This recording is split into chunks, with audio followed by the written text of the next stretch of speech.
Fine. Let's start. Number 12. The measurement problem. Here's the crack that runs under everything else on this list.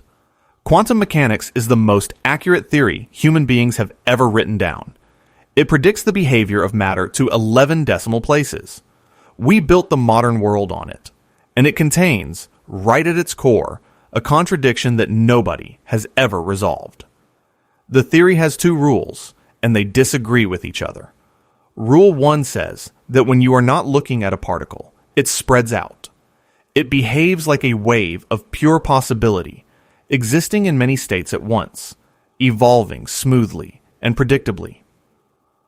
Rule 2 says that the moment you measure it, that spread-out wave instantly snaps to a single definite answer, one position, one outcome. The rest of the possibilities just vanish. Now here is the problem. Nothing in the theory tells you when Rule 1 stops and Rule 2 begins. Nothing defines what a measurement actually is. Is it a photon hitting a detector? A needle moving on a dial? A number appearing on a screen? A person reading it? The equations are silent. There is a switch at the heart of reality, and the instruction manual forgot to say who flips it. Erwin Schrödinger tried to make the absurdity impossible to ignore. Imagine a cat in a sealed box, its fate tied to a single decaying atom. By Rule 1, the atom is both decayed and not decayed until observed, which means the cat is both alive and dead, not hidden, not unknown, genuinely smeared across both until someone opens the box. We laugh at the cat because it feels like a trick of language, but it is not a trick. It is the theory working exactly as written. And every single idea in the rest of this video is somebody's desperate attempt to fix this one broken hinge. And here's the thing that should keep you up. This is not a gap that better microscopes will close. It is not waiting on new data. The math is complete, tested, flawless. It is the meaning that is missing. 100 years in, the finest minds who have ever lived still cannot agree on what their own most successful theory is actually saying about the world. We are standing on a floor that works perfectly, and no one can tell us what it is made of. Number 11. The Leggett-Garg inequality. There is a famous story about Albert Einstein. He hated where quantum mechanics was going, and he supposedly asked a colleague whether he really believed the moon only exists when someone is looking at it. It was meant as an insult to the theory. Of course the moon is there. Of course big things have a definite existence, whether we watch them or not. For decades, that was just a philosophical jab. You could not test it. And then, in 1985, two physicists named Anthony Leggett and Anupam Garg found a way to turn Einstein's sarcasm into an actual experiment. Their idea was elegant. Assume two things any reasonable person believes. First, that a large object is always in one definite state, even when unobserved. Second, that you can check on it without seriously disturbing it. From those two common sense assumptions, they derived a mathematical limit, a ceiling. If reality is made of solid, definite things, the numbers coming out of a certain sequence of measurements can never climb above a specific value. Then they went looking, and the numbers climbed above it. The Leggett-Garg limit has now been violated in the lab, over and over, not just for lone electrons. Physicists have seen it break with phosphorus atoms buried in silicon, with clouds of trapped cesium atoms. With crystals, you could measure in millimeters, objects that are, by any honest definition, starting to look big. What does a violation actually mean? It means at least one of those two innocent assumptions is false.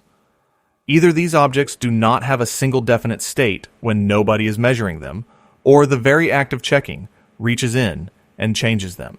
There is no comfortable third option. The common sense picture of a solid, self-existing world simply does not survive contact with the experiment. Now be careful here, because the honest version is more subtle than the headline.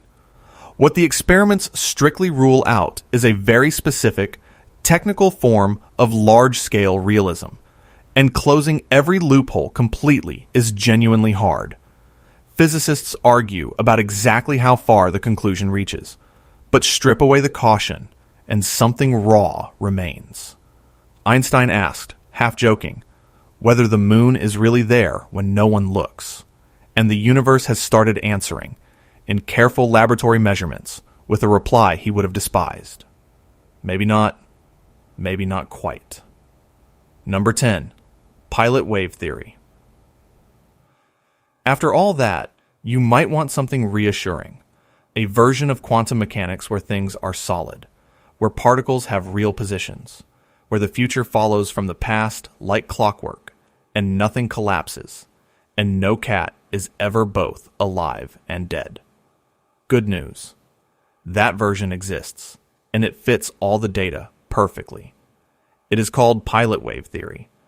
Louis de Broglie sketched it in 1927, watched the physics world ignore it, and gave up.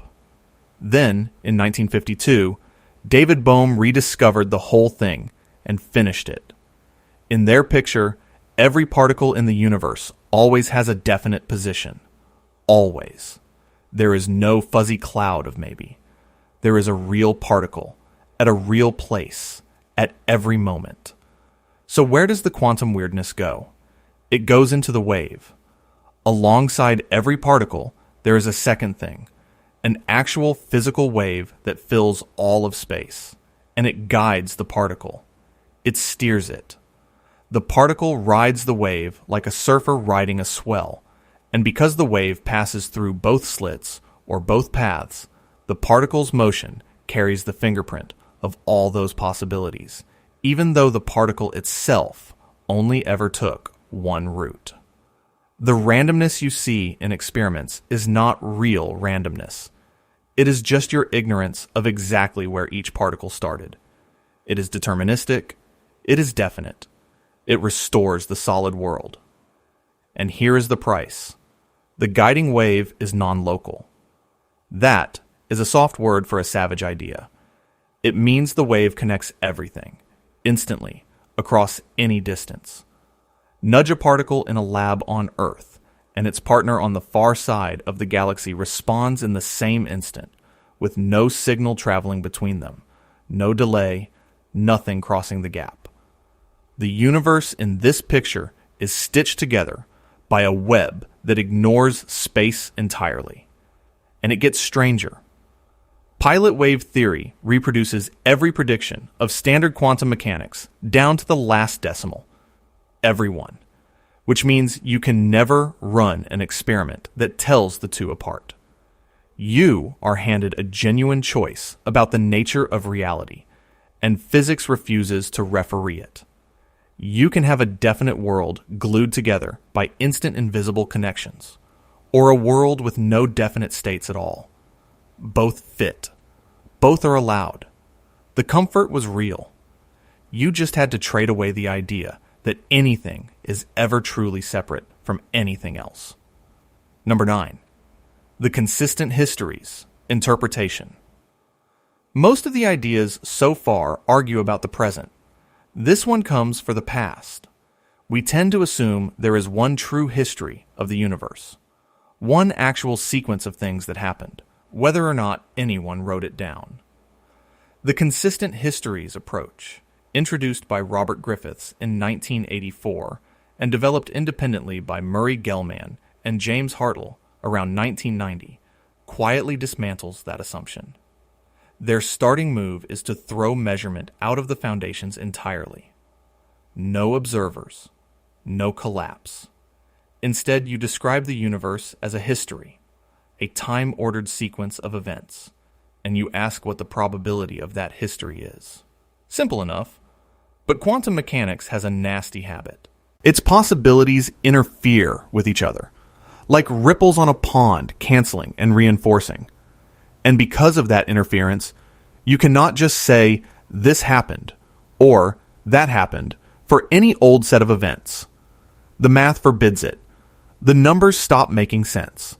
So the theory only allows you to talk about probabilities inside what is called a consistent framework, a family of histories carefully chosen so that all that interference cancels out cleanly. Inside a framework, everything behaves. You get sensible probabilities. You get a coherent story of the past. Here is where the floor tilts. There is more than one valid framework, many of them, and they can be mutually incompatible.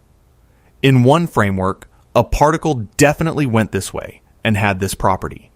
In another, equally valid, equally consistent framework describing the very same universe, that question has no answer at all. And a completely different set of facts is true instead. Griffiths insists this is still one world, not a swarm of parallel ones. He compares the frameworks to coordinate systems. You can map the same mountain with different grids, and no grid is the correct one. They are just different valid ways of carving up the same reality. But sit with what that means. The past is not a single fixed thing you could, in principle, look up. It is framework relative. Which history is real depends on which questions you decide to ask about it. Choose a different set of questions, and a different past becomes true, with no fact of the matter about which choice was right. The universe, in this view, does not have a story. It has stories, and it hands you the pen. Number 8. Constructor theory. Every theory we have talked about plays the same basic game. You take the state of the world right now, you feed it into some laws of motion, and you crank the handle to predict what happens next. Initial conditions plus dynamics equals the future. That is how physics has worked since Newton. It is so deep in our bones that it is hard to imagine physics being about anything else. David Deutsch and Chiara Marletto, working at Oxford from around 2012, think that entire game is too small. Their proposal is called constructor theory, and it tries to rebuild the foundations of physics around a completely different question. Not what happens, but what is possible, what is impossible, and why. That sounds like a small shift. It is not. In ordinary physics, a statement like this transformation can never happen is not really a fundamental law. It is just an accident. It falls out of the particular starting conditions and the particular equations, almost as an afterthought. Constructor theory flips that on its head. It says the deepest facts about the universe are the counterfactual ones, the facts about which tasks reality permits and which it forbids. Treat it as bedrock, more fundamental than any specific chain of events. Think about what that changes.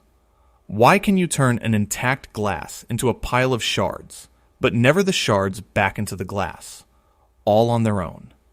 Standard physics gives you a bookkeeping answer about entropy and probability. Constructor theory wants why some transformations are possible, and others are impossible to be a primary law of nature, sitting underneath the equations, not emerging from them. Deutsch describes the ambition without much modesty. He calls it a mode of explanation more fundamental than even our most foundational physics, deeper than general relativity, subtler than quantum mechanics, a theory of what can and cannot be done, from which the rest would follow. It is young. It is still largely a research program, and its critics point out that it has not yet delivered a pile of new tested predictions that nothing else could reach. Fair enough. It might turn out to be a reformulation rather than a revolution. But the reason it breaks your sense of reality is not its results. It is the reframing. It quietly suggests that the true skeleton of the universe is not a list of events at all. It is a map of the possible and the impossible. And everything that ever happens is just a shadow cast by that deeper shape. We spend our lives asking what will happen next. This says we have been asking the shallow question. Number 7. Objective collapse. Go back to the measurement problem. The wave spreads out, then somehow snaps to one answer, and nobody can say what triggers the snap. Most of the ideas on this list respond by reinterpreting the theory. This one does something bolder. It changes the theory.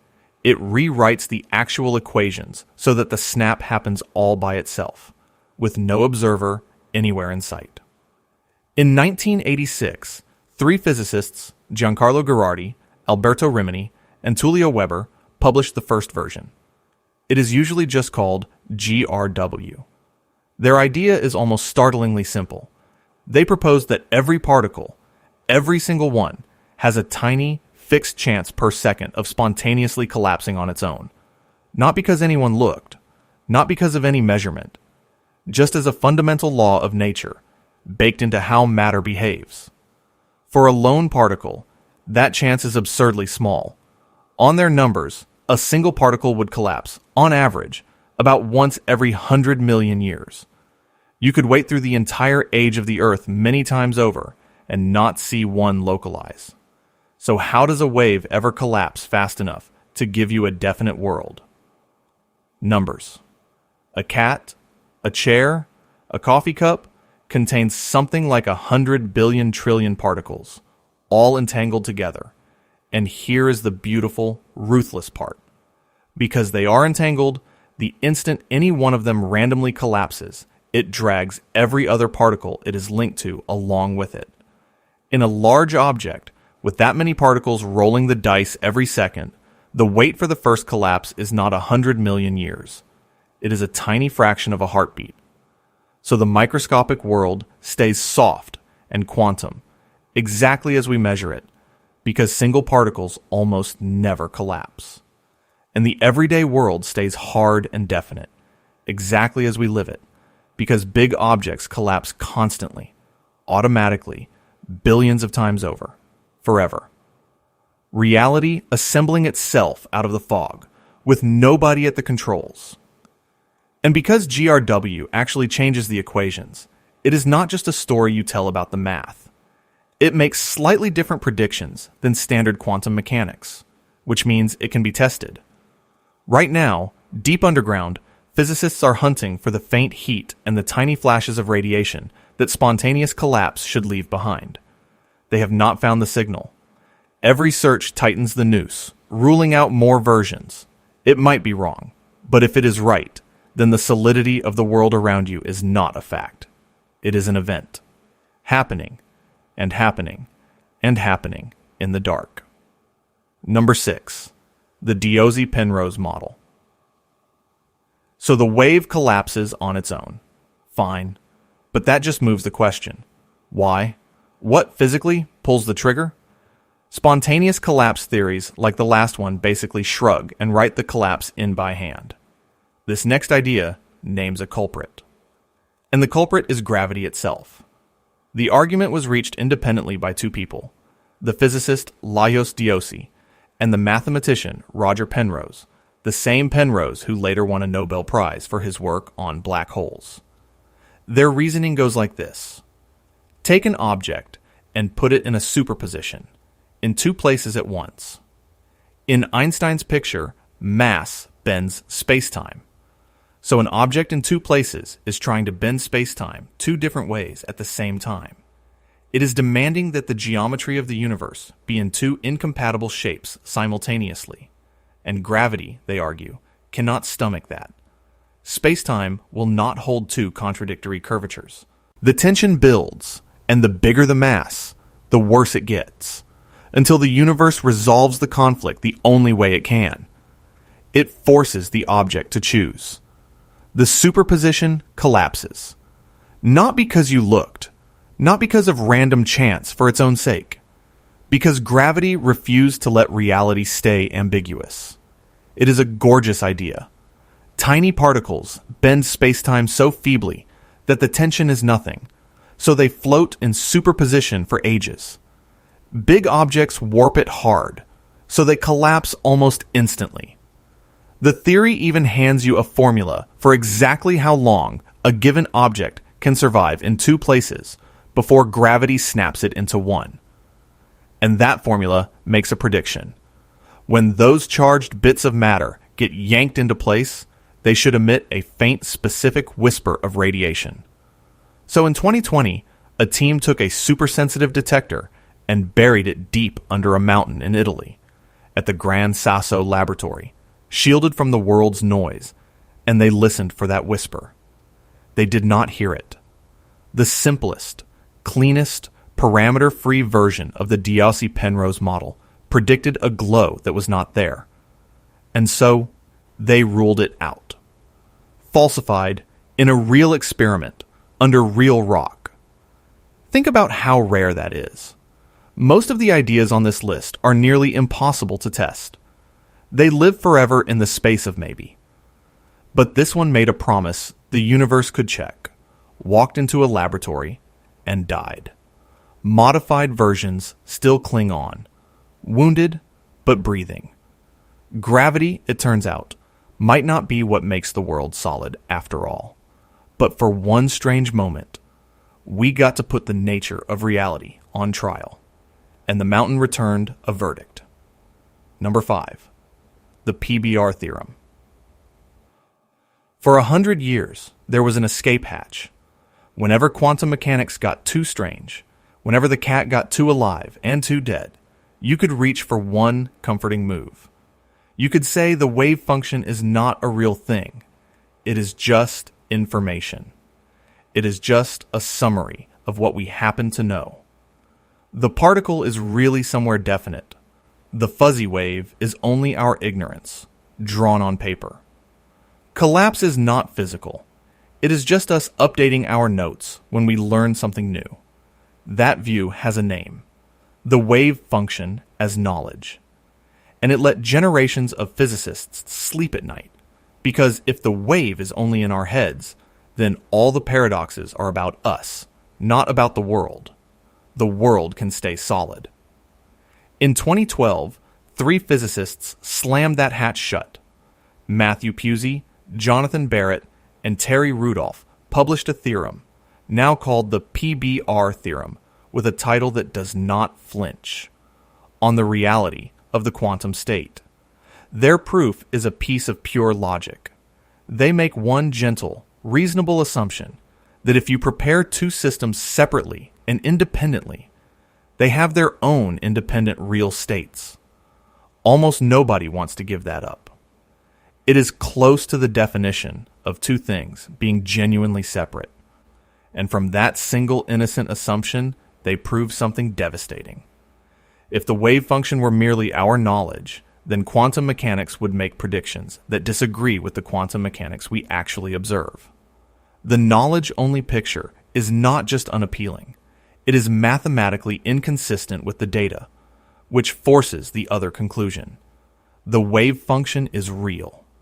That spread-out cloud of possibility is not a picture of your ignorance.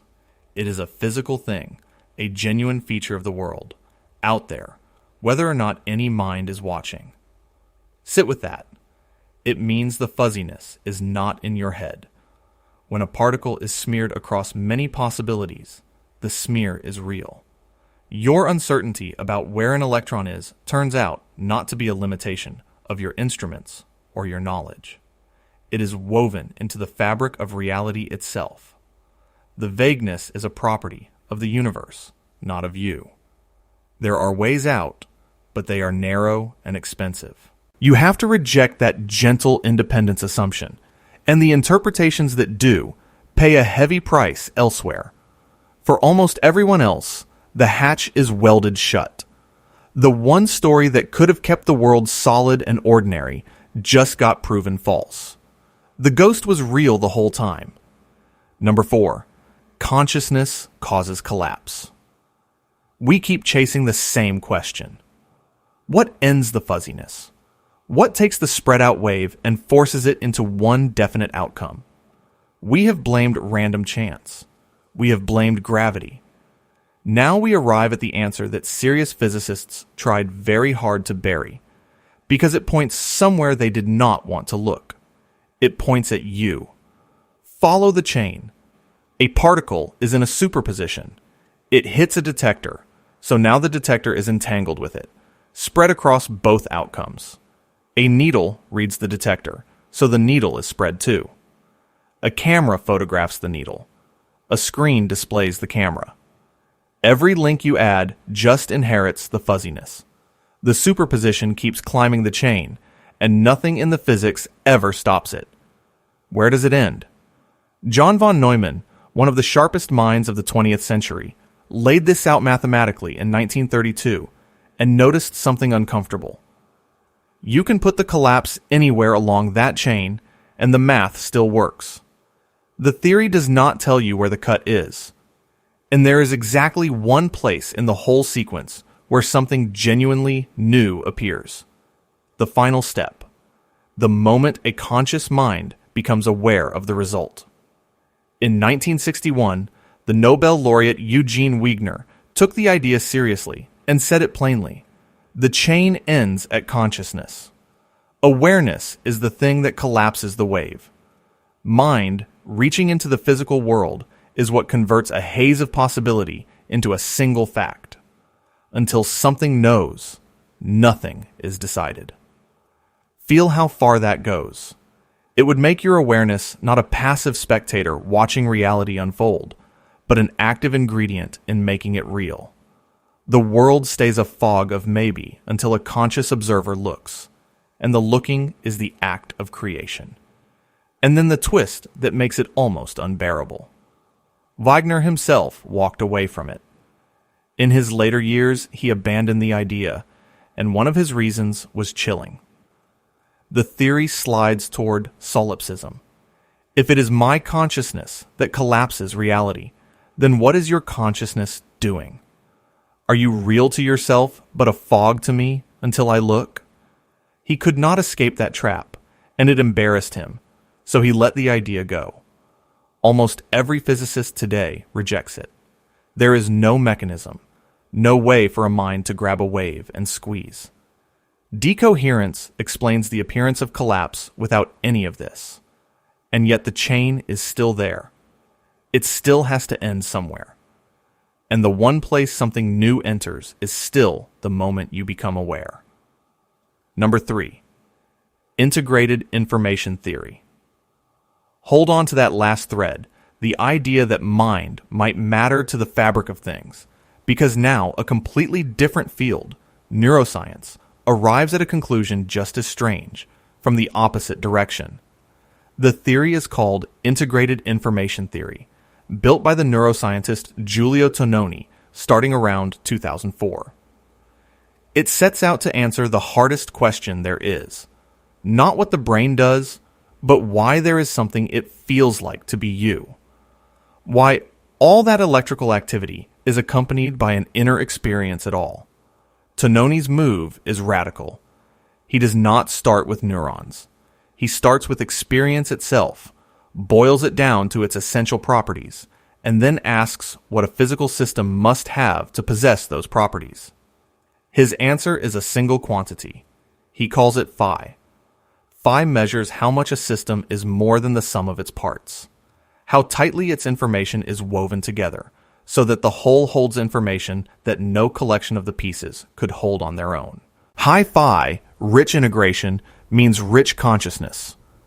And where there is any integration at all, the theory says, there is some flicker of experience. Notice what just happened. Consciousness stopped being a special trick that brains alone perform, and became a fundamental, measurable property of matter, like mass or charge. A dimmer switch that runs through the physical world. And a dimmer switch does not have a floor at zero for everything except human heads. Taken literally, and Tononi does take it fairly literally, the theory drifts toward panpsychism. The idea that experience is woven into matter itself, present in tiny amounts far beyond brains. Even stranger, phi delivers verdicts that offend common sense. A certain kind of simple, inactive grid of logic gates, wired the right way, could in principle have more phi, more consciousness, than a living person. While a computer that behaves identically to a human, but is wired as a straight feed-forward chain, would have a phi of 0, a perfect zombie, all behavior, no inner light. It is one of the two leading scientific theories of consciousness on Earth right now, and it is fiercely contested. In 2023, over 100 researchers signed a letter branding it pseudoscience, and others fired back defending it. The fight is very much alive. But if the numbers mean what they say, then awareness is not rare. It is not a lonely candle burning only in animal skulls. It is a property smeared, in faint and flickering degrees, across the structure of the universe itself. The lights may be on in far more places than we ever dared to think. Number 2. The many minds interpretation. You have probably heard of the many worlds idea. Every quantum event splits the universe.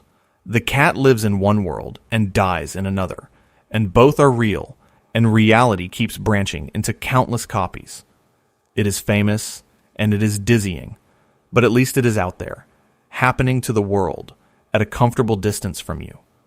This is not that. This is worse, because it comes home.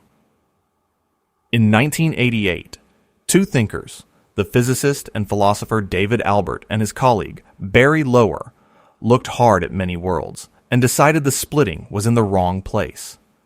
It is not the world that divides at every quantum event, they argued. It is your mind. Here is their picture. The physical universe never splits at all. There is one world, and its wave function just evolves, smoothly, forever, never collapsing. What splits is you. In their theory, every observer carries not one mind, but an infinite set of minds, riding along with the brain. And at each quantum event, those minds divide. Some follow the branch where the cat lived. Some follow the branch where it died. Each mind experiences one clean, definite outcome, and each is utterly convinced it saw the single, real result. So when you measure a quantum system and see one answer, that is true. You did. But a different version of your mind, equally real, equally you, sitting in the same body, looking at the same apparatus, saw the other answer, with total conviction, in the same instant. And you will never, ever meet. There is no world where you compare notes, because the world never split. Only the minds did, silently, inside one shared skull. They did not invent this to be cruel. They built it to fix real technical problems with many worlds, questions about energy, about probability, about why the branches divide the way they do. Moving the split into the mind cleans up the mathematics. But the cure is somehow more haunting than the disease, because it takes the shattering and puts it inside you. Think about what it means for a self. You are not one continuous person walking a single line through time. You are an immense and ever-growing crowd of minds, all wearing your face, all certain they are the only one, fanning out with every flicker of quantum chance, and each one alone. Right now, as you listen to this, uncountable versions of your own awareness are hearing these same words, and every one of them believes it is the only you there is. None of them is wrong. Number 1, the Frauchiger-Renner paradox. Everything so far has chipped at the edges of reality. This one goes for the center. It asks whether there can be facts, real facts, facts that everyone, everywhere, would have to agree on. And its answer may be no. In 2018, two physicists at the Swiss Institute ETH Zurich, Daniela Frauchiger and Renato Renner, published a paper with a title that reads, like a quiet detonation. Quantum theory cannot consistently describe the use of itself. What they built was a thought experiment, but an airtight one, assembled entirely out of the ordinary, textbook rules of quantum mechanics, with no exotic ingredients added. The setup nests observers inside observers. You have scientists sealed in labs, running quantum measurements, and then you have other scientists on the outside who treat those first labs, people and all, as quantum systems and measure them in turn. Everyone in the experiment reasons perfectly. Everyone uses the same standard quantum rules, correctly, without a single mistake, and they reach a contradiction. Following the logic step by careful step, one observer becomes certain of an outcome, and another observer, reasoning just as flawlessly, becomes equally certain of the opposite. Not uncertain, not fuzzy. Both are locked in, both are right by the rules, and they flatly disagree about what actually happened. Run the idealized experiment enough times, and roughly 1 in 12, the universe hands two careful scientists two contradictory truths about the very same event. This is not a bug someone can patch. Fröchiger and Renner proved it is a wall. If quantum mechanics applies to everything, including the scientists who use it, then you cannot have all of the comforting assumptions at once. Something sacred has to be sacrificed, and you get to pick which funeral to attend. Maybe you give up the idea that a measurement has one single outcome, which throws you into the branching worlds. Maybe you decide quantum theory simply does not apply to everything and draw a line somewhere, though nobody can say where.